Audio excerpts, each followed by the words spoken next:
Connective tissue क्या है भाई? आज के क्लास में हम लोग कनेक्टिव टिश्यू देख रहे हैं। कनेक्टिव टिश्यू है क्या?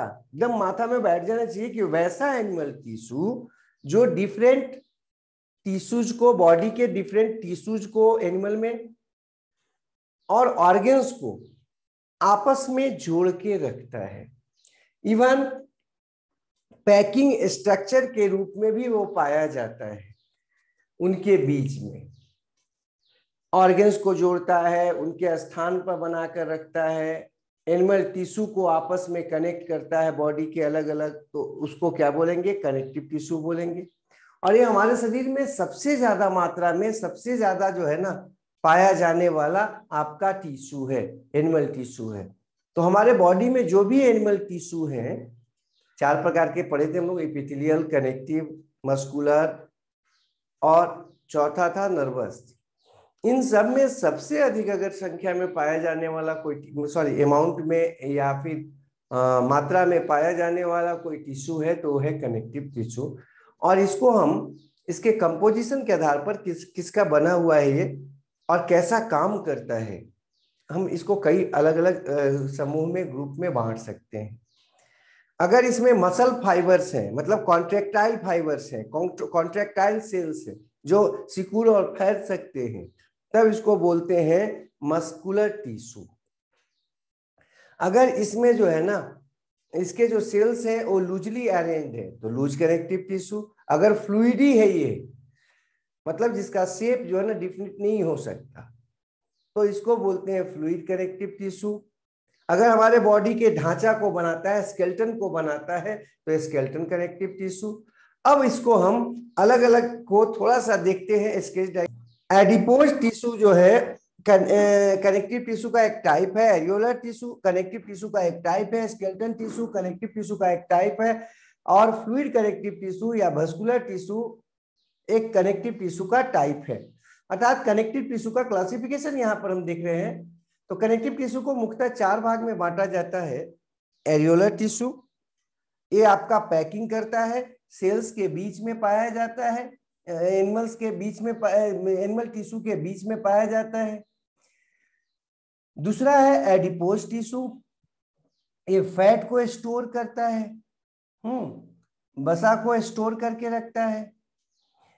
तीसरा जो है वो है स्केलेटल टिश्यू, जो आपके बॉडी के ढांचा को बनाता है। और चौथा है fluid connective tissue. Areolar tissue को अगर हम देखें तो एरियोलर टिश्यू भी 2 प्रकार के होते हैं, एक लूज कनेक्टिव टिश्यू या loose areolar tissue, connective tissue भी लिख सकते हैं या एरियोलर टिश्यू लिख सकते हैं। दूसरा है dense areolar tissue. Dense areolar tissue मतलब इसके जो सेल्स है वो आपका कैसा होता है? डेंस होता है, मतलब कॉम्पैक्टली अरेंज्ड होते हैं। तो एरियोलर टिश्यू कितने प्रकार के? 2 प्रकार के। किसके आधार पर? उसके सेल्स कैसे अरेंज है। अगर कॉम्पैक्टली अरेंज है तो डेंस एरियोलर टिश्यू और या डेंस कनेक्टिव टिश्यू भी बोल सकते हैं। और अगर जो है ना लूजली अरेंज है तो लूज कनेक्टिव टिश्यू या लूज एरियोलर टिश्यू बोला जाता है। ये जो डेंस एरियोलर टिश्यू है ये भी 2 प्रकार के होते हैं। इसके सेल्स जो है ना काफी कॉम्पैक्टली अरेंज्ड होते हैं। एक है टेंडन और दूसरा है लिगामेंट। सबसे पहले हम थोड़ा सा लूज एरियोलर टिश्यू के बारे में बता दें। ये सामान्यतः आपका बॉडी में सबसे ज्यादा पाया जाने वाला डिस्ट्रीब्यूटेड या कह सकते हो सिंपल प्रकार का जो है ना कनेक्टिव टिश्यू है आपके बॉडी में। सबसे सिंपल टाइप का ये कनेक्टिव टिश्यू है और करीब करीब प्रत्येक जगहों पर पाया जाता है। इसमें जो मैट्रिक्स होता है वो ट्रांसपेरेंट होता है, जेली लाइक होता है, जिसमें काफी मात्रा में कोलेजन फाइबर्स होते हैं और तो और विभिन्न प्रकार के सेल्स होते हैं, डिफरेंट टाइप्स के सेल्स होते हैं। इसके जो सेल्स होते हैं कुछ काफी बड़े बड़े होते हैं जिन्हें मैक्रोफेज कहते हैं। और ये जो मैक्रोफेजेज होते हैं वो आपके बॉडी को प्रोटेक्ट करते हैं, बचाते हैं किससे? बैक्टीरिया से या कुछ हार्मफुल जो पैथोजेंस हैं जो बाहर से आए हैं उनसे आपको बचाते हैं। दूसरा है मास्ट सेल्स जो इसमें पाया जाता है। वो भी आपका काफी मात्रा में पाया जाता है एरियोलर टिश्यू के, लूज एरियोलर टिश्यू में। और ये क्या करता है, आपके ब्लड वेसल्स के मुख्यतः नजदीक में रहता है और बॉडी को आपका 2-3 प्रकार के केमिकल्स का सिक्रीशन के द्वारा ये नियंत्रित करने में मदद करता है। एक है हिपैरिन, हिपैरिन का स्राव करता है ये, और ये क्या करता है, आपके खून को आपके ब्लड वेसल्स के अंदर जमने से रोकता है। दूसरा है हिस्टामिन आपका सिक्रीट करता है और सीरोटोनिन सिक्रीट करता है। सीरोटोनिन और हिस्टामिन के मदद से ये आपके ब्लड के प्रेशर को मेंटेन करता है। तो लूज एरियोलर टिश्यू जो है उसमें कुछ सेल्स का बात बता रहे थे, जिसमें इंपॉर्टेंट सेल्स में मैक्रोफेजेज है, बड़ा सेल है जो कि बाहर से आने वाले बैक्टीरिया को या दूसरे ऑर्गेनिज्म को खा जाता है। अभी उसको हम फिगर से भी देखेंगे और उसको और ज्यादा हम क्लियर करेंगे। इसी प्रकार से उसमें कुछ जो है ना आपका कलर्ड सेल होता है जिसको क्रोमेटोफोर कहते हैं, कुछ आपका अनडिफरेंशिएटेड सेल्स होता है जिसको मेसेंकाइमा सेल्स कहते हैं, और कोलेजन फाइबर्स और येलो फाइबर्स भी पाया जाता है। नेक्स्ट अगर हम बात करें इसका काम का, तो ये बाइंड करता है या आपका पैक करता है। सामान्यतः जो है ना पैकिंग टिश्यू जैसा ये काम करता है। कौन? Loose areolar connective tissue. तो जो हम पैकिंग टिश्यू समानता लिखते हैं, तो लूज एरियोलर कनेक्टिव टिश्यू को ही हम पैकिंग टिश्यू भी समान रूप में बोल देते हैं। ये स्किन के नीचे पाया जाता है, ऑर्गन्स के बीच में पाया जाता है, टिश्यूज के बीच में पाया जाता है, और इसका काम क्या है? पैक करना, उनको आपस में टकराने से रोकना, और तो और कुछ केमिकल सिक्रीट करना, जैसे हिपैरिन है, हिस्टामिन है, सीरोटोनिन है। हिपैरिन से ब्लड वेसल्स के अंदर जमने से रोकता है। हिस्टामिन और सीरोटोनिन को के द्वारा ये क्या करता है? ब्लड प्रेशर को मेंटेन रखता है। तो ये तो कुछ एरियोलर टिश्यू का काम बताया आपको। कौन areolar tissue? Loose areolar tissue. दूसरा हम लोग थोड़ा सा बात करते हैं डेंस एरियोलर टिश्यू का। हम इन सब को फिगर से करके और आपको समझा दे, ज्यादा अच्छा रहेगा। हम यहाँ पर जो है ना केवल हम ये बता देना, डेंस एरियोलर टिश्यू में 2 प्रकार के हो गए, टेंडन और लिगामेंट। इसी प्रकार से एडिपोज टिश्यू जो है वो आपका फैट को स्टोर करता है। स्केलेटल टिश्यू जो होता है वो 2 प्रकार का हो गया, कार्टिलेज और बोन्स। कार्टिलेज जो होता है वो सॉफ्ट होता है, जबकि बोन जो होता है वो हार्ड होता है। एडिपोज टिश्यू का काम ध्यान रखिएगा, एडिपोज, एडिप मतलब होता है फैट, फैट को स्टोर करने वाला टिश्यू एडिपोज टिश्यू। इसी प्रकार से स्केलेटन टिश्यू क्या करता है? बॉडी के स्केलेटन को बनाता है, ढांचा को बनाता है, और ये 2 प्रकार का होता है, कुछ सॉफ्ट और कुछ हार्ड होता है। हड्डी आप समझते होंगे वो हार्ड होता है जिसको बोन बोलते, और कार्टिलेज उपास्थि बोला जाता है। क्योंकि हिंदी वाले भी कुछ बच्चे रहते हैं इसलिए हम उनको भी बता देते।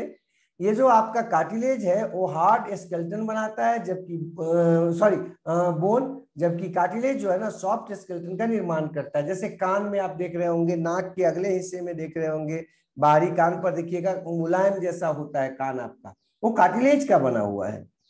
बोन जो होता है वो हार्ड आपका जो है ना स्केलेटल टिश्यू है, उसमें कैल्शियम का मात्रा काफी होता है और जिसके कारण वो हार्ड होता है, मिनरल्स की मात्रा ज्यादा होता है जिसके चलते वो हार्ड होता है।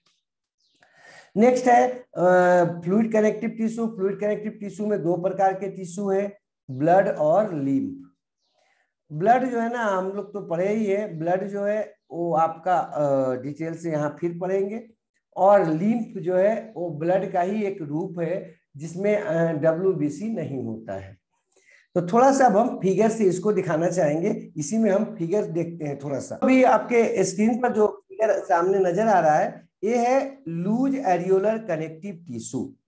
बाएं तरफ वाले फिगर को देखिए, आपका इसमें देख रहे होंगे कुछ रंगीन पार्ट्स है और बीच बीच में गैप्स हैं, आपको है ना व्हाइट जैसा नजर आ रहा है एरिया। ये क्या दिखाना चाह रहे हैं या क्या देख रहे हैं हम? ये जो है ना ये आपको आपके बॉडी के टिश्यू को निकाल कर दिखा गया है। तो ये देखिए इसमें कितना गैप है सेल्स के बीच में, ये जो गैप है इसी के कारण इसका नाम पड़ा है लूज कनेक्टिव टिश्यूज। और बीच में सेल्स भी आप देख रहे होंगे, विभिन्न प्रकार के सेल्स हैं, बड़े बड़े सेल्स हैं, कुछ छोटे सेल्स हैं। देखिए बगल में एक डायग्रामेटिकल फिगर है, मतलब इसको हम बना के दिखाते हैं, अगर बोर्ड पे बनाते तो ऐसा फिगर दिखाते हैं। इसमें देखिए अलग अलग प्रकार के सेल्स और फाइबर्स हैं। कुछ फाइबर्स आपका जो है ना वो आपका इलास्टिक फाइबर्स है, जिसको हम येलो फाइबर्स भी कहते हैं। कोलेजन फाइबर्स है, इसमें व्हाइट फाइबर्स होता है। कोलेजन फाइबर्स लिखने में थोड़ा सा यहाँ पर गड़बड़ हो गया है। फैट सेल्स देख रहे होंगे आप, कुछ बड़े बड़े सेल्स हैं जिसमें आपका वसा भरा रहता है। प्लाज्मा सेल्स है जो अनडिफरेंशिएटेड सेल्स है, और ये जो प्लाज्मा सेल्स होता है अनडिफरेंशिएटेड सेल्स, ये किसी भी प्रकार के सेल्स का निर्माण कर सकता है। बीच में जो है ना इसमें जेली लाइक मटेरियल्स पाया जाता है, फ्लूइडी, जिसे हम मैट्रिक्स कहते हैं। वो मैट्रिक्स पूरा भरा हुआ है, वो जो आपका रेड से दिखाया जा रहा है। इसमें फाइब्रोब्लास्ट सेल्स होता है जो विभिन्न प्रकार के फाइबर्स का निर्माण करता है, जैसे व्हाइट फाइबर्स, येलो फाइबर्स, इनका निर्माण करता है, जिनसे कोलेजन फाइबर्स और इलास्टिन फाइबर्स का निर्माण होता है। प्लस कुछ एक काफी बड़े बड़े सेल्स होते हैं जो अमीबॉइड होते हैं, जिनका शेप निश्चित नहीं होता है। ये बाहर से आने वाले बैक्टीरिया या सूक्ष्म जीवों को खा जाते हैं और आपके बॉडी को सुरक्षा देते हैं, रोग प्रतिरक्षण देते हैं। इन सेल्स को हम मैक्रोफेज कहते हैं। उसके बाद कुछ छोटे सेल्स हैं जिनका नाम है मास्ट सेल्स। ये मास्ट सेल्स काफी इंपॉर्टेंट सेल्स हैं। ये 3 विशेष प्रकार के रसायनों को सिक्रीट करते हैं, केमिकल्स का सिक्रीशन करते हैं। एक हिपेरिन है जो आपके खून को आपके बॉडी के अंदर या ब्लड वेसल्स के अंदर जमने से रोकता है। दूसरा जो है ना ये आपका हिस्टामिन और सीरोटोनिन नामक केमिकल्स का सिक्रीशन देते हैं, जिसके द्वारा ये ब्लड प्रेशर को आपके बॉडी के अंदर मेंटेन करके रखते हैं। अगर किसी कारणवश ब्लड प्रेशर कम हो गया हो तो सीरोटोनिन क्या करता है, आपके ब्लड वेसल्स को सिकुड़ा कर आपके ब्लड वेसल्स को कॉन्स्ट्रिक्ट कर देता है, सिकुड़ा देता है और आपके ब्लड प्रेशर को बढ़ाता है। तो ब्लड प्रेशर कम होने पर सीरोटोनिन का स्राव काम करता है, जबकि ब्लड प्रेशर अगर बॉडी के अंदर ब्लड प्रेशर क्या हो जाए, बढ़ जाए, तो ये क्या करता है मास्ट सेल्स, ये हिस्टामिन सेल्स को देता है, हिस्टामिन का सिक्रीशन करता है जो ब्लड वेसल्स को फैला देता है, और ब्लड प्रेशर जब डायलेट हो जाएगा, फैल जाएगा, तो आपका ब्लड प्रेशर क्या हो जाएगा, कम हो जाएगा। तो मास्ट सेल्स का जो है ना मुख्य काम है 3 प्रकार के सिक्रीशन को देना, हिपेरिन, हिस्टामिन और सीरोटोनिन, और इन तीनों के द्वारा आपके ब्लड प्रेशर और ब्लड प्रेशर कॉन्टैक्ट क्या रहता है, कंट्रोल रहता है, और तो और आपका जो क्या है ब्लड है वो ब्लड वेसल्स के अंदर कोगुलेट नहीं होता है। वो जो फाइबर्स देख रहे हैं इलास्टिन फाइबर या कोलेजन फाइबर्स, वो सपोर्ट देते हैं, जबकि प्लाज्मा सेल्स जो है ना वो अलग अलग प्रकार के सेल्स को बनाते हैं जो कि हमारे इम्यून सिस्टम में मदद करता है। इवन ये एंटीबॉडी को भी बनाते हैं प्लाज्मा सेल्स। फाइब्रोब्लास्ट सेल्स के बारे में आपको बताया है कि ये फाइबर्स को बनाते हैं विभिन्न प्रकार के, जैसे येलो फाइबर्स, व्हाइट फाइबर, जिससे जो है ना इलास्टिन फाइबर्स और कोलेजन फाइबर्स बनते हैं। ठीक है, अब हम आगे बढ़ जाते नेक्स्ट में। नेक्स्ट जो आपका एरियोलर टिश्यू, जैसा कि हम लोग देख रहे थे पीछे डेंस एरियोलर टिश्यू को, ये डेंस एरियोलर टिश्यू का कुछ हम आपको एग्जांपल दिखा रहे हैं। ये आप देख रहे होंगे, ये आपका हाथ है, आर्म है, और कई लोगों को देखे होंगे कि हाथ को ऐसे मोड़कर मांस दिखाता है आपको, देखो हमारा बॉडी बना हुआ है, मसल्स देखो ये जो मसल्स है ना, ये मसल्स को देखिए आपके हड्डियों के साथ जोड़े हुए कुछ उजला जैसा स्ट्रक्चर आपको नजर आ रहा होगा, जो मसल्स को आपके हड्डियों के साथ जोड़ के रखे हुए हैं, इसी को टेंडन कहते हैं। तो टेंडन क्या है, एक प्रकार का डेंस एरियोलर टिश्यू है जो आपका कोलेजन फाइबर्स काफी मात्रा में इसमें होता है, व्हाइट कोलेजन फाइबर जिसका ये बना होता है। ये देखने में उजला जैसा नजर आता है, ये इलास्टिक होता है लेकिन थोड़ा फ्लेक्सिबल तो होता है। ये सामान्यतः करता क्या है, बोन से मसल्स को जोड़कर रखता है। तो ये जो व्हाइट नजर आ रहा है आपको, उसको बोन मत समझिएगा, है ना। बोन तो आपको येलो से नजर आ रहा है, जो आपको ये है बोन है, देखिए ये बोन्स है। तो उस बोन को जोड़कर, बोन से जो है ना मसल्स को, देखिए लाल लाल से मसल दिखा रहे हैं, इस मसल को जोड़ कर रखता है कौन, टेंडन। तो टेंडन क्या है, वैसा कनेक्टिव टिश्यू है जिसके सेल्स डेंसली अरेंज होते हैं, मतलब कॉम्पैक्टली अरेंज होते हैं। ये कहां पाया जाता है, क्या काम करता है, बोन से मसल्स को जोड़कर रखता है।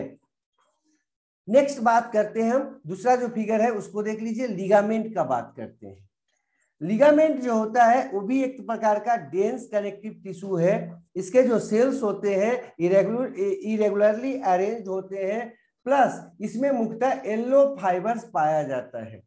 येलो फाइबर्स रहने के कारण इसे येलो टिश्यू भी कहते हैं। ये आपका येलो फाइबर्स जो है ना कॉन्ट्रेक्टाइल होता है, वो कॉन्ट्रैक्ट कर सकता है, प्लस इसमें कोलेजन फाइबर्स काफी कम मात्रा में होता है, वो भी होता है लेकिन कम मात्रा में होता है। लेकिन अर्थात इसमें मुख्य रूप से येलो फाइबर्स पाया जाता है, इलास्टिन फाइबर्स पाया जाता है। और इलास्टिन फाइबर्स के कारण ये क्या करता है, इसमें इलास्टिसिटी या फ्लेक्सिबिलिटी होता है। कोलेजन फाइबर्स पाए जाने के कारण कोई भी आपका जो कनेक्टिव फाइबर्स है वो मजबूत होता है, उसमें ताकत रहता है, वो आपको सह सकता है खिंचाव को या गतिविधियों को। लिगामेंट का काम क्या है, लिगामेंट क्या करता है, एक हड्डियों को दूसरे हड्डी से जोड़ता है। आप देख रहे होंगे यहाँ पर ये जो लिगामेंट है ये क्या करता है, हड्डियों को आपस में जोड़ कर रखता है, सारी जो हड्डियां हैं आपके उनको आपस में जोड़ता है, घुटनों में या ज्वाइंट्स पे, और जहां भी आप देखोगे ना वो सब जगह जो ना वो लिगामेंट्स आपको नजर आएगा। यहाँ भी देखिए ये जो है ना हड्डियां आपस में जुड़ी हुई है, तो यहाँ भी आपको लिगामेंट्स मिलेगा। इधर देखिए यहाँ पर हड्डी जुड़ी हुई है, यहाँ पर हड्डी जुड़ा हुआ, जहां भी हड्डियां आपस में जुड़ती हैं, मूव करती हैं, वहां पर क्या जुड़ा होता है, लिगामेंट। तो लिगामेंट का काम क्या है, हड्डियों को हड्डियों से जोड़ना, मतलब बोन टू बोन को बोन से जोड़ना, और तो और बोन को कार्टिलेज से जोड़ना, ये लिगामेंट का काम है। और टेंडन का काम क्या है, मसल्स को जोड़ना, किससे, आपके बोन से या कार्टिलेज से, मतलब स्केलेटल टिश्यू से मसल्स को जोड़ता है, ठीक है। जबकि स्केलेटल टिश्यू को स्केलेटल से जोड़ने का काम कौन करता है, लिगामेंट। आपका जो है ना हाथ में जो विभिन्न हड्डियां हैं, पैर की जो विभिन्न हड्डियां हैं आपस में जुड़ी होती हैं, किसके मदद से, लिगामेंट लिगामेंट के मदद से। तो अभी हम लोग एरियोलर टिश्यू पढ़ रहे थे, एरियोलर टिश्यू में पढ़े, एरियोलर टिश्यू कितना प्रकार का था, 2 प्रकार का, एक डेंस कनेक्टिव और एक लूज कनेक्टिव। लूज कनेक्टिव में हम लोग पीछे पढ़ लिए, लूज कनेक्टिव जो था वो आपका मुख्यतः क्या होता है, वो ऑर्गन्स के बीच में पाया जाता है, उसके सेल्स लूजली अरेंज थे और उसमें कई प्रकार के सेल्स पाए जाते हैं। जबकि जो डेंस कनेक्टिव था उसमें 2 प्रकार के टिश्यू होते हैं मुख्य रूप में, टेंडन और लिगामेंट। टेंडन आपको बता दिए, दिखा दिए। तो आप अगर मीट वगैरह खाते होंगे, मीट का अगर आप खाने का शौकीन होंगे, तो आपके घर में अगर मीट आया होगा तो देखिएगा काटा हुआ अगर होगा तो हड्डी होगा बीच में, और चारों तरफ उसका मांस होता है, जिसको हम लोग खाते हैं ना, गुटका छोटा छोटा टुकड़ा में काट के उसको रखते हैं।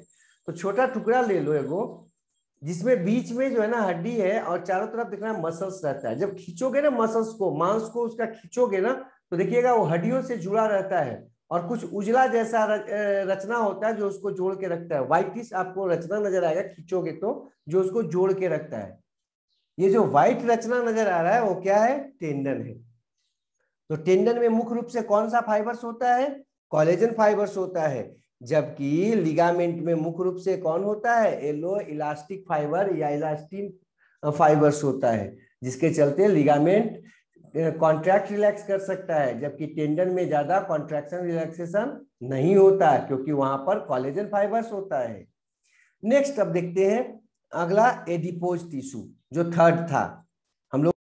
एडिपोज, एडिप मतलब फैट, ओज मतलब इकट्ठा करने वाला, मतलब वैसा टिश्यू जो फैट को स्टोर करता है। चूंकि ये फैट को स्टोर करता है तो इसके सेल्स को भी हम फैट सेल्स कहते हैं। देख रहे होंगे आप, बड़े बड़े सेल्स हैं इसमें।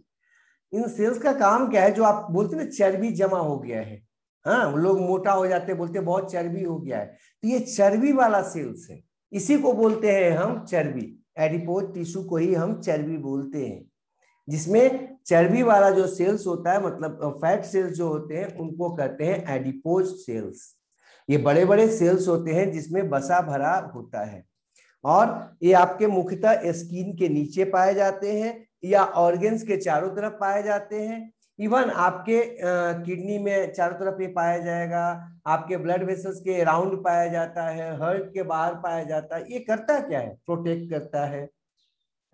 और तो और जो आप ज्यादा खाना खा लेते हो, मतलब जरूरत से ज्यादा जो हम लोग खा लेते हैं, वो सबको वसा के रूप में ये जमा रखता है। तो एडिपोज टिश्यू का काम क्या है?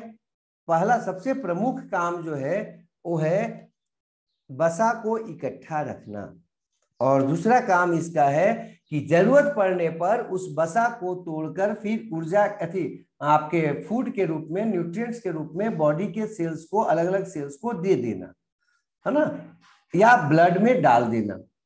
तो ये जो आपका है एडिपोज टिश्यू, ये स्किन के नीचे भी होगा खूब काफी मात्रा में, और आपको टेम्परेचर से बचाता है। वेरिएशन जो है ना, ठंडा है या गर्मी है, ऐसे परिवर्तनों से आपके बॉडी को सुरक्षा करता है।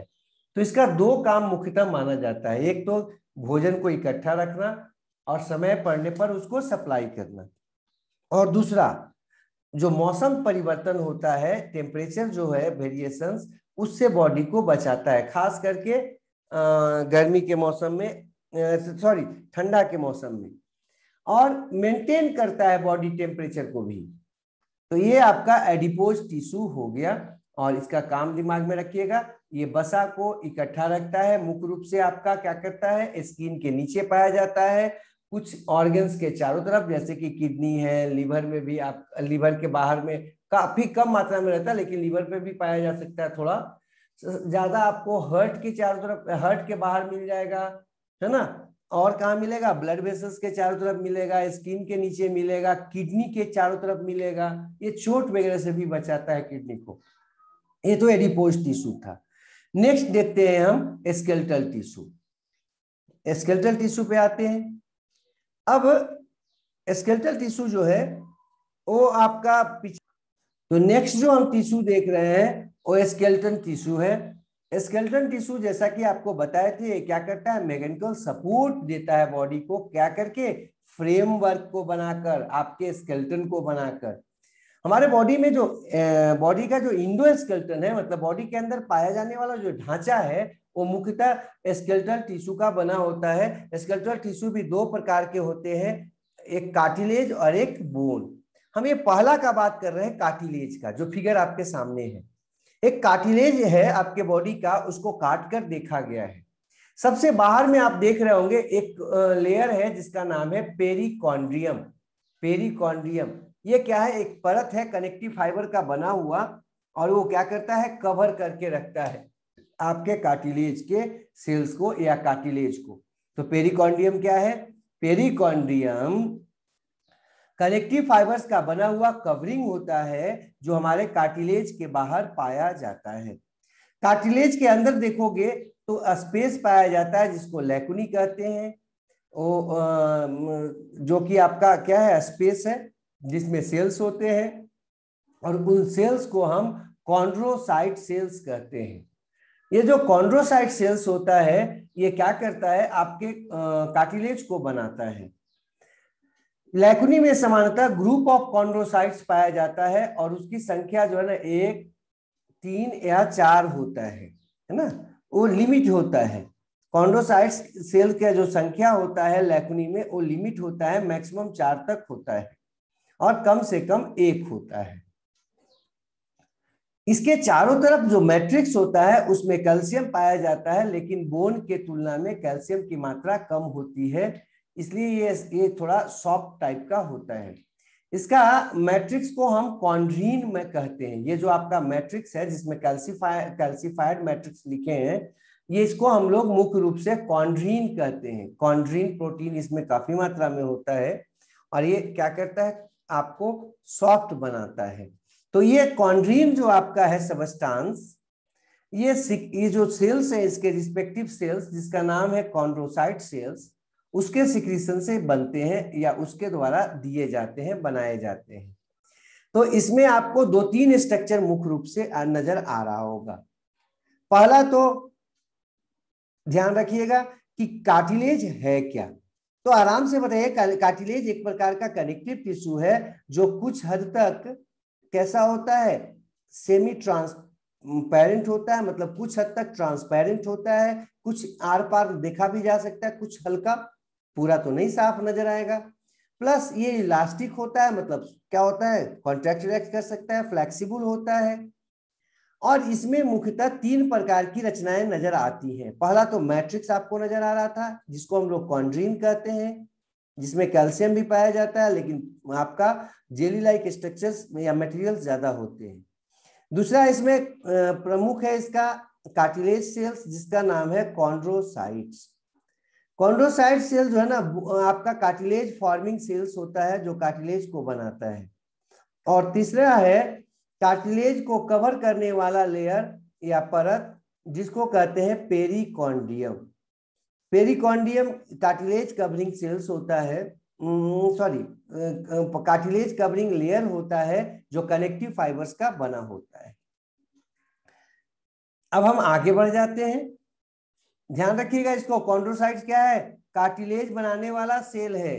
कार्टिलेज के काम के बारे में आपसे पूछे तो आप आराम से कर सकते हो कि ये मैकेनिकल सपोर्ट देता है, लेकिन फ्लेक्सिबिलिटी के साथ, है ना। हाँ, फ्रिक्शन को रोकता है। आपके जो बोन्स होते हैं ना, जोड़, जहां जहां जोड़ है वहां पर भी पाया जाता है। बड़े बड़े जो बोन्स होते हैं, देखिए यहाँ पर एक बड़ा सा बोन नजर आ रहा होगा आपको।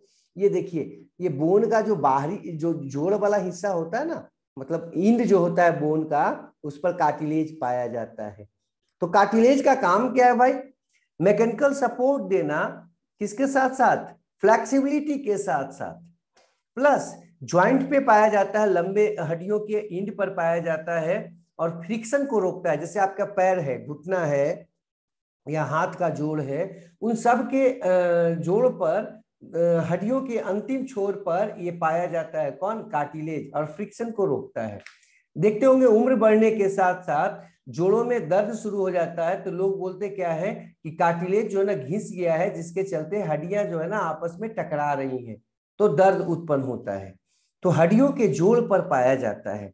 ये अभी जो हम अगला जो फिगर अभी देख रहे हैं, ये बोन देख रहे हैं। बोन जो है आपके बॉडी में सबसे ज्यादा मात्रा में पाया जाने वाला और कड़ा, है ना, सबसे कड़ा टिश्यू है। ये आपका स्पेशलाइज्ड कनेक्टिव टिश्यू होता है, जिसमें मुख्यतः 3 प्रकार के कंपोनेंट्स होते हैं। सबसे बाहर में एक लेयर देख रहे होंगे जिसका नाम है पेरिओस्टियम, है ना, लेयर, है ना, बाहर का जो लेयर है उसका नाम है पेरिओस्टियम। कार्टिलेज में था पेरिकॉन्ड्रियम और बोन में है पेरिओस्टियम। ये जो पेरिओस्टियम है वो आपका क्या है, कवरिंग लेयर है बोन का, और जो बना होता है कनेक्टिव फाइबर्स का। इसके बाद इसमें मैट्रिक्स भरा होता है। मैट्रिक्स जो है ना वो आपका क्या होता है, सेल्स का सिक्रीशन होता है। मुख्यतः यह हाईली कैल्सिफाइड होता है, मतलब काफी मात्रा में कैल्शियम कंपाउंड्स होते हैं। और तो और इसमें इनऑर्गेनिक साल्ट की मात्रा काफी होती है, तो जिसके कारण ये हार्ड हो जाता है। इसमें जो आपका प्रोटीन होता है वो कोलेजिनस प्रोटीन होता है, और उस प्रोटीन का नाम ओसिन प्रोटीन है। तो मैट्रिक्स क्या है भाई, मैट्रिक्स जो है ना सेल्स के द्वारा सिक्रीशन होता है इसमें, जो सेल्स के बीच में पाया जाता है। इसमें जब इसको हम बड़ा करके देखते हैं तो आप देख रहे होंगे सेल्स ढेर सारा नजर आ रहा होगा। कुछ इधर देखते हैं, यहाँ पर देखिए कुछ नजर आ रहा है, बीच में जगह जगह जैसा नजर आ रहा है, वो लग रहा है जैसे बिंदु है, लाल लाल जैसा। ये रियली में बिंदु नहीं है, बल्कि ये नली होता है, जिसको बोलते हैं हैवर्सियन कैनाल। तो बोल जो होता है उसके मैट्रिक्स जो होते हैं एक डिफरेंट पैटर्न में सजे होते हैं, और वो क्या बनाते हैं, हैवर्सियन सिस्टम बनाते हैं। जिसमें हैवर्सियन कैनाल होता है और कैनालिकुली होता है, वॉल्कमन कैनाल होता है, जो आपस में जोड़ के रखता है। बगल में जो फिगर है उसको देख लीजिए, ये बगल में फिगर है, आप देख रहे होंगे बीच बीच में नली जैसा है, बीच में नली जैसा है, उस नली को कहते हैं हैवर्सियन कैनाल। वो एक हैवर्सियन कैनाल हो गया, और एक बगल में देखिए, बगल में एक और है, उसका भी हैवर्सियन कैनाल है। ये दोनों हैवर्सियन कैनाल आपस में जुड़ा होता है कुछ और नलियों से, जिसे हम अलग अलग नाम से जानते हैं। हाँ, जैसे अभी आपको बोल रहे थे वॉल्कमन कैनाल है, या फिर जो है ना आपका कैनालिकुली है जो कि लैकुना से निकला है, वो सब आपस में जोड़कर रखता है। यहाँ भी लैकुना होता है ओस्टियोसाइट्स को रखने वाला। यहाँ का सेल कौन है? ओस्टियोसाइट्स। और कार्टिलेज में कौन था? कॉन्ड्रोसाइट्स। कॉन्ड्रो मतलब होता है कार्टिलेज, तो कार्टिलेज के जो सेल्स थे उसका नाम था कॉन्ड्रोसाइट्स, जबकि बोन के जो सेल्स है उसका नाम है ओस्टियोसाइट्स। ओस्टियोसाइट सेल्स जो होता है ना, वो आपका बाहर में भी दिखा रहे हैं, देखिए बड़ा सेल होता है जिसमें से कैनालिकुली प्रोटोप्लाज्मिक प्रोसेस निकला होता है, और वो प्रोटोप्लाज्मिक प्रोसेस जो है ना उनको आपस में जोड़कर नेट लाइक स्ट्रक्चर बनाता है। ये जो आपको सेल्स नजर आ रहा है, ये सेल्स यहाँ पर आपको लाल से दिखाया गया है ना, ये बोन फॉर्मिंग सेल्स होता है, बोन को बनाने वाला सेल्स होता है।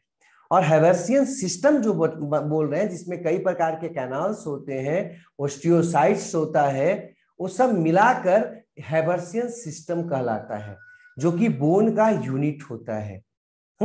एक जो है ना हैवर्सियन सिस्टम को, ये पूरा का पूरा जो देखिए, ये पूरा का पूरा जो स्ट्रक्चर नजर आ रहा है, ये हैवर्सियन सिस्टम है। तो हैवर्सियन सिस्टम इसका क्या होता है? यूनिट होता है, जिसमें कई कैनाल्स होते हैं, और तो और ये आपका लैकुना होता है जिसमें सेल्स पाया जाता है, और सेल्स का नाम क्या है? ओस्टियोसाइट्स। प्लस उसमें प्रोटोप्लाज्मिक कुछ आपका देख रहे होंगे धागा जैसा, देखिए वहां पर निकला हुआ है लैकुना के पास, वो जो आपका धागा जैसा निकला हुआ है उसको बोलते हैं कैनालिकुली। ये क्या है? उभार है, ये नलीनुमा रचना है जो कि निकलता है किससे? लैकुना से। तो ये आपका हो गया बोन का स्ट्रक्चर। अब बोन काम क्या करता है भाई? तो बोन जो है ना आपके बॉडी को शेप देता है, रिजिडिटी कड़ापन देता है, और तो और जो विभिन्न स्ट्रक्चर्स या ऑर्गन जो इंपॉर्टेंट है, जैसे ब्रेन है, किडनी है, लंग्स है, हार्ट है, इन सबको प्रोटेक्ट करता है एक कवरिंग के अंदर, केज के अंदर। और तो और आपके ज्वाइंट्स को बनाता है। अगर बोन नहीं होता तो आप चल फिर नहीं पाते इतना तेजी से। तो ये क्या करता है? आपके बोन जो है ना, वो ज्वाइंट्स बनाता है, ढांचा बनाता है, हमारे जो अंदर के शरीर के जो अंदर के सेल्स हैं, सॉरी ऑर्गन्स हैं, उनको प्रोटेक्ट करता है। तो ये काम हो गया बोन का। अब आप लोग को थोड़ा सा लग रहा होगा कि बोन और कार्टिलेज में क्या अंतर है। देखो, बोन जो होता है वो हार्ड होता है, नॉन फ्लेक्सिबल होता है, जबकि कार्टिलेज जो होता है वो रिलेटिवली सॉफ्ट होता है और फ्लेक्सिबल होता है। बोन जो होता है वो छिद्रदार, आपको नजर यहाँ पर आ रहा होगा, कई प्रकार के कैनाल्स थे है, हैवर्सियन कैनाल है, वॉल्कमन कैनाल है, फिर कैनालिकुली है, बहुत सारा चीज इसमें आपको नजर आता है। इसमें कैनाल्स पाया जाता है, जबकि हम लोग पीछे अभी देखे थे कार्टिलेज को, कार्टिलेज में ऐसा कुछ कैनाल्स नजर नहीं आता है। ठीक है, कार्टिलेज में कैनाल कहीं भी आपको नजर नहीं आ रहा है, यहाँ पर कैनाल नहीं है। जबकि बोन को अगर आप देखते हैं ना, तो बोन में आपको साफ साफ कैनाल्स नजर आएंगे। ठीक है, वॉल्कमैन कैनाल्स के रूप में या जो भी हो, तो यहाँ पर कैनाल्स होता है, कार्टिलेज में कैनाल्स नहीं होता है। मतलब बोन पोरस होता है, जबकि कार्टिलेज नॉन पोरस होता है। इसका जो मैट्रिक्स होता है बोन का, वो काफी हार्ड होता है, चूंकि इसमें एक विशेष प्रोटीन, ओसिन प्रोटीन, कोलेजन फाइबर्स को बनाता है, ओसिन प्रोटीन वो होता है। और इनऑर्गेनिक साल्ट जैसे कैल्शियम फॉस्फेट है या मैग्नीशियम वगैरह काफी मात्रा में होते हैं, जिससे ये हार्ड होता है। कौन? बोन।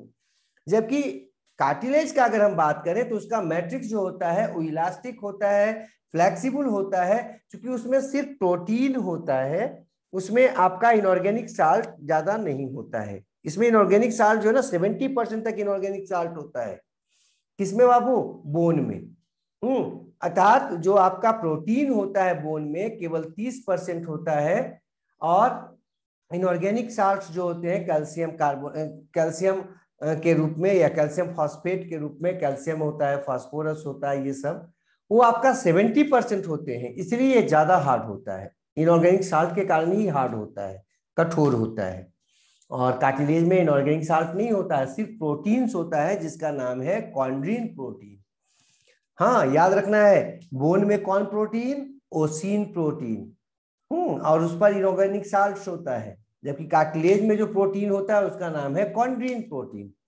बोन को बनाने वाले सेल्स का नाम था ओस्टियोसाइट सेल्स, जबकि कार्टिलेज को जो बनाता है उसके सेल्स को हम लोग पीछे देखे थे कॉन्ड्रोसाइट सेल्स। ब्लड जो है ना वो सप्लाई होता है बोन में हैवर्सियन कैनाल के मदद से, क्योंकि उसमें हैवर्सियन कैनाल था। अभी हम लोग देखे हैवर्सियन कैनाल है, वॉल्कमैन कैनाल है, जिसके मदद से इसमें क्या होता है, ब्लड जो है ना सप्लाई आराम से ब्लड वेसल्स के थ्रू होता है।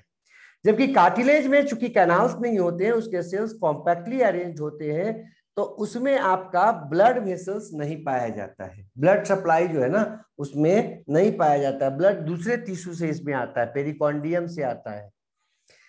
अगला बात हम करें तो जो बोन है उसके कवरिंग को पेरिओस्टियम कहते हैं। कोलेजन फाइबर्स होता है, ये कनेक्टिव फाइबर्स का बना होता है। जबकि कार्टिलेज जो होता है उसके जो फाइबर्स जो उसके कवरिंग को बनाते हैं उसको कहते हैं पेरिकॉन्डियम, और बोन को क्या कहते हैं? पेरिओस्टियम। बोन के कवरिंग को पेरिओस्टियम कहते हैं। नेक्स्ट है कि इसमें आप देख रहे होंगे बोन में बोन मैरो पाया जाता है, बीच में देख रहे होंगे ये बोन मैरो। हाँ, हड्डी देखे होंगे आप, तो हड्डी में देखिएगा बीच में छेद जैसा होता है, जिसमें आपको कनेक्टिव फाइबर्स, ब्लड वेसल्स और कुछ नर्व्स पाया जाता है, जिसे हम कहते हैं बोन मैरो। हाँ, बोन मैरो को आप देख रहे होंगे, बगल में आपको बड़ा करके दिखाएं, ये देखो ये बोन मैरो है। ये बोन मैरो में दो प्रकार के बोन मैरो होते हैं, एक ब्राउन और एक रेड। ये जो रेड बोन मैरो होते हैं वो आपके WBC, RBC और ब्लड प्लेटलेट्स को बनाते हैं, मतलब ब्लड को बनाते हैं। तो हम लोग में जो ब्लड बनता है ना वो कहाँ बनता है? बोन मैरो में बनता है। यहाँ पर आप देख रहे होंगे डार्क जैसा नजर आ रहा होगा कुछ बोन, है ना, बोन मैरो यहाँ पर नजर आ रहा होगा आपको, डार्क जैसा। देखिए यहाँ पर वो आपको डार्क जैसा कुछ नजर आ रहा होगा, यहाँ पर देखिए ये डार्क लाल जैसा, ये बोन मैरो है। और ये रेड बोन मैरो किनारा की तरफ, मतलब इंड की तरफ रेड बोन मैरो होता है। इधर देखिए कॉम्पैक्ट बोन है एकदम, जो है ना, इसमें आपको बोन के बाहरी जो सतह होते हैं वो कॉम्पैक्ट बोन होता है एकदम, उसमें हैवर्सियन कैनाल नहीं पाया जाता है, हैवर्सियन सिस्टम नहीं पाया जाता है। अंदर की तरफ जब हम बोन में घुसेंगे तब आपको हैवर्सियन कैनाल या सिस्टम पाया जाता है। देखो ये, अब हम आगे अगर हम बढ़े इसमें, तो ये बोन मैरो देख रहे थे जो कि बीच में पाया जाता है ना, कैविटी में। और ये बोन मैरो का दो काम आपको बताए हैं। बोन मैरो का दो काम है। पहला काम तो ये है कि अगर रेड बोन मैरो है तो आपके ब्लड सेल्स को बनाएगा, और अगर ये ब्राउन एडिपोज टिश्यू, ये आपका अगर जो है ना रेड नहीं है, तो ये क्या करता है? आप में फैट को स्टोर करता है। आप सुनते होंगे कई बार कि कुछ लोगों को ब्लड कैंसर हो जाता है। इस बोन मैरो में अगर कोई समस्या हो जाए ना, तब आपको क्या हो जाता है? ब्लड कैंसर हो जाता है। आपके बॉडी में RBC की मात्रा कम हो जाती है और WBC की मात्रा क्या हो जाता है? काफी अधिक हो जाता है ब्लड में। इसी को कहते हैं ब्लड कैंसर। तो हम आपको दो प्रकार के जो है ना स्केलेटल टिश्यू बताया, एक था बोन और दूसरा था कार्टिलेज। नेक्स्ट देखते हैं, था वो तो हो गया। कौन था? तीसरा था आपका स्केलेटल टिश्यू, कनेक्टिव टिश्यू का टाइप। चौथा और लास्ट जो कनेक्टिव टिश्यू का टाइप है उसका नाम है फ्लूइड कनेक्टिव टिश्यू या vascular connective tissue. Vascular connective tissue में दो प्रकार के टिश्यू होता है, एक ब्लड और दूसरा है लिम्फ। ब्लड जो होता है जैसा कि हम जानते हैं रेड होता है, क्योंकि उसमें एक विशेष प्रकार के सेल पाया जाता है और उसका नाम है रेड ब्लड सेल्स या एरिथ्रोसाइट्स। ये कुछ हद तक देखने में आपका पेड़ा जैसा लगता है, गोलाकार और बीच में दबा हुआ जैसा। ठीक है, इसमें एक विशेष प्रोटीन होता है जिसका नाम है हीमोग्लोबिन, और उस हीमोग्लोबिन के कारण ये आपके आरबीसी में पाए जाने के कारण ये आरबीसी आपका क्या करता है, ऑक्सीजन का ट्रांसपोर्ट करता है ब्लड में। बगल में देखिए डब्ल्यूबीसी सेल्स है, तो आरबीसी का काम तो आपको बता दिए, क्या, ऑक्सीजन ट्रांसपोर्ट। दूसरा है आपका डब्ल्यूबीसी, किसमें है, पढ़ रहे हैं हम लोग, फ्लूइड कनेक्टिव टिश्यू में, ब्लड में, है ना। डब्ल्यूबीसी जो होता है वो कई प्रकार के होते हैं, जिसमें है मोनोसाइट्स, स्नोफिल, लिम्फोसाइट्स, न्यूट्रोफिल्स, बेसोफिल। ये सब के सब रंगहीन है, मतलब कलरलेस है। क्यों है कलरलेस भाई? क्योंकि इसमें हीमोग्लोबिन प्रोटीन नहीं पाया जाता है। हीमोग्लोबिन प्रोटीन एक कलर प्रोटीन है जो कि केवल और केवल आरबीसी में पाया जाता है, डब्ल्यूबीसी में नहीं पाया जाता। यहाँ पर डब्ल्यूबीसी आपको कई अलग अलग प्रकार के नजर आ रहे होंगे, उनके न्यूक्लियस के शेप के आधार पर और उनके काम के आधार पर उनका क्लासिफिकेशन करते हैं। रंग के आधार पर भी, माने कैसा रंग का रंगा जाता है उसके आधार पर भी इनका नामकरण करते हैं। देखिए, यू शेप्ड न्यूक्लियस है मोनोसाइट्स का, थोड़ा बड़ा सेल्स है, वो आपको क्या करता है, बचाता है, रोग प्रतिरक्षण तंत्र में ये काम करता है और बाहर से आने वाले बैक्टीरिया या सूक्ष्म जीवों को समाप्त कर देता है। दूसरा देख रहे होंगे इयोसिनोफिल है। इयोसिनोफिल जो है ना, ये भी आपको इन्फेक्शन से बचाता है। इसका जो न्यूक्लियस होता है 2 लोब में सजा होता है, अब देख रहे होंगे न्यूक्लियस जो है ना 2 लोब में है, बीच में जुड़ा हुआ है। ठीक है, ये न्यूक्लियस इसका है। इस्नोफिल जो होता है, अगर ये बढ़ जाता है तो इस रोग को हम कहते हैं इस्नोफिलिया। आप सुने होंगे, सर्दी, पानी में भीगने से बार बार सर्दी हो जाना, माथा दर्द करना, या फिर जो है ना वो छींक आना लगातार, तो इस्नोफिलिया कहलाता है। इन्फेक्शन का ये लक्षण होता है। इन्फेक्शन होने पर इसकी संख्या काफी बढ़ जाती है, तो आपका बॉडी में जो है ना एलर्जिक रिएक्शन शुरू हो जाता है, और उस एलर्जिक रिएक्शन के कारण आपको क्या लगता है, वो छींक आने लगता है, खांसी आने लगता है, नाक से पानी आने लगता है, थोड़ा सा भी ठंडा गर्म करने पर, आइसक्रीम खा लेने पर, दही खा लेने पर, या भींग जाने पर, या अचानक जो है ना गर्म जगह से धूप से आकर पानी पी लेने पर इस्नोफिलिया बढ़ जाता है। खैर, अगला है लिम्फोसाइट्स। देखो, लिम्फोसाइट्स के भी देख रहे होंगे न्यूक्लियस है विशेष तरह का, उसी प्रकार से न्यूट्रोफिल्स है। लिम्फोसाइट जो है ना वो आपके प्रमुख डब्ल्यूबीसी है एक तरह का, और न्यूट्रोफिल्स भी जो है ना एक विशेष है। इसमें देखिए न्यूक्लियस तीन तीन लोब में बटा हुआ है, 3 लोब है, 1, 2 और 3, तीनों के तीनों लोब जुड़ा हुआ है। अगला है बेसोफिल्स। इसका जो न्यूक्लियस होता है ना वो आपका क्या होता है, कई होते हैं और ब्रांच फॉर्म में होता है, देख रहे होंगे आप चारों तरफ बिखरा हुआ है। नेक्स्ट आते हैं ब्लड प्लेटलेट्स। ये तीनों ब्लड सेल्स जो है, चाहे आरबीसी, चाहे डब्ल्यूबीसी, चाहे ब्लड प्लेटलेट्स, तीनों में केवल डब्ल्यूबीसी में ही न्यूक्लियस पाया जाता है, अर्थात आरबीसी और ब्लड प्लेटलेट्स में न्यूक्लियस नहीं होता है। तो आरबीसी का काम आपको बताए थे, ऑक्सीजन का ट्रांसपोर्ट करना, गैसों का ट्रांसपोर्ट करना। डब्ल्यूबीसी का काम क्या है भाई, बॉडी को रोग प्रतिरक्षण देना, मतलब रोगों से लड़ने की क्षमता देना या रोगों से स्वतंत्रता देना, है ना, ये काम हो गया आपका डब्ल्यूबीसी का। अब ब्लड प्लेटलेट्स को देख रहे होंगे, देखो कि ये आपका जो है ना कुछ उसमें से टुकड़ा टुकड़ा जैसा नजर आ रहा है। ये रियली में सेल्स नहीं होते हैं, बल्कि जो अभी पीछे हम लोग पढ़े थे ना bone marrow, red bone marrow, उसमें कुछ विशेष सेल्स के ये कुछ टुकड़े होते हैं जो टूट टूट कर अलग हो जाते हैं। इसका काम क्या है कि आपके अगर ब्लड वेसल्स में कोई डैमेज हो जाए, कहीं चोट लग जाए, तो वहां पर क्या करता है ये, अगर ब्लड वेसल्स डैमेज हो गया है तो खून को थक्का बनाता है या जमा देता है, खून का क्लॉटिंग, ब्लड क्लॉटिंग करता है। तो इसका काम क्या है, ब्लड जो आपका कटने छटने के बाद बाहर आ रहा है उसको रोकना। तो जो भी आप देखते होंगे ना, कहीं पे गिरे तो चोट लग गया या कट गया कुछ, तो ब्लड आने लगता है। कुछ समय के बाद देखिएगा ब्लड जो है ना क्लॉटिंग रुक जाता है, अगर आप नॉर्मल है तब।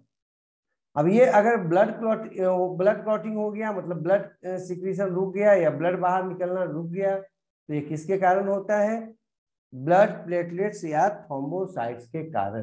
तो थ्रोम्बोसाइट्स या ब्लड प्लेटलेट्स हमको क्या करता है, ब्लीडिंग को रोकता है, खून का थक्का बनाकर। नेक्स्ट, ये तो हो गया आपका ब्लड सेल्स। नेक्स्ट था लिम्फ। लिम्फ जो है ना, उसमें आरबीसी को छोड़कर बाकी सेल्स पाए जाते हैं, है ना। वो एक प्रकार का फ्लूइडी मटेरियल है जो कुछ हद तक ब्लड के जैसा ही होता है, केवल उसमें आरबीसी नहीं होता है। तो आरबीसी अगर नहीं होगा तो कैसा नजर आएगा, वो लाल आपका नजर आएगा, नहीं आएगा। आरबीसी नहीं होगा तो लाल नजर नहीं आएगा, है ना। आरबीसी के कारण ही रेड नजर आता है ब्लड हमारा। तो चूंकि आरबीसी नहीं होता है इसलिए वो कलरलेस या व्हाइट नजर आता है। कौन, लिम्फ। लिम्फ का निर्माण आपके डिफरेंट टिश्यूज के लेवल पर होता है। तो नेक्स्ट डे हम क्या करेंगे, कनेक्टिव टिश्यू जो समाप्त हो गया इसको लिखवा देंगे, और आप इसको थोड़ा पढ़ के आइएगा, तो अगला दिन के क्लास में इसको हम लिख देंगे।